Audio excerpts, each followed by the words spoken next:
اختار تشكيل مكون بالحراسة فريد شعال الجزائري في خط الظهر من اليمين إلى اليسار عبد الله القحطاني الخطيرة اللي كانت عن طريق ألان ليما.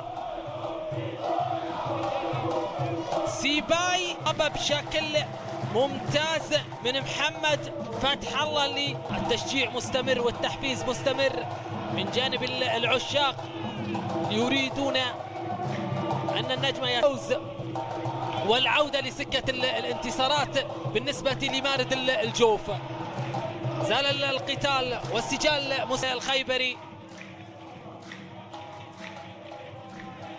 تلعب لعبد الله من جديد، ما زال الأحمر يحاول، الأحمر ما زال يقاتل الجندل لتصل بعد ذلك من فريد لمحمد الخيبري. محمد لصالح عبد الماضية تعود من جديد،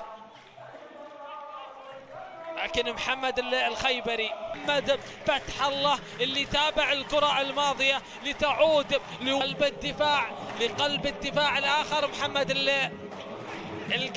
الخيبري.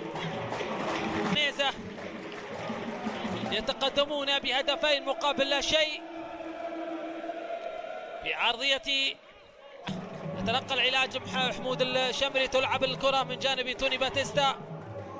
العنزي بندر، العنزي يبحث عن سيباي لكن الصخرة لويس من خلص الكرة صالح الجندل. كريستيان مارتينيز، محمد قلب الدفاع، محمد فتح الله قلب الدفاع اللي كان شكل الظهير الايسر. لكن بعد هذه المحاولة ما زال ديمبلي يحاول، ديمبلي يقاتل، ديمبلي معين بالنسبة لساجر الشمري في دوري المحترفين كان يمثل ويلعب بصفوف العين. الآن مع مارد الجوف في هذه المباراة تعود من جديد. ديمبلي ما زال لكن أيضا تتخلص بشكل مثالي وشكل.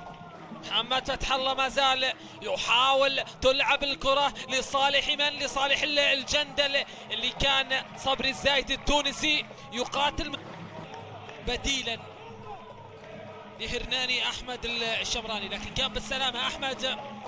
وما زال النجمة يتقدم بهدفين مقابل هدف هنا في ملعب إدارة التعليم ب10 لاعبين من أبو الهداف التاريخي والمهاجم التاريخي اللي انتقل للعلا واللي كان اسمه متواجد ايضا اللي هو اللي كان خلف العرضية ورأسية موسوفا التنزاني.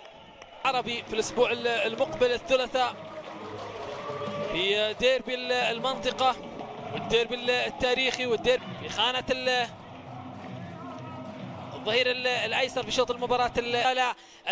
صبري الزايدي يحاول، التونسي ما زال لكن ايضا مرت وعبرت لضربة ركنية لصالح الجوف.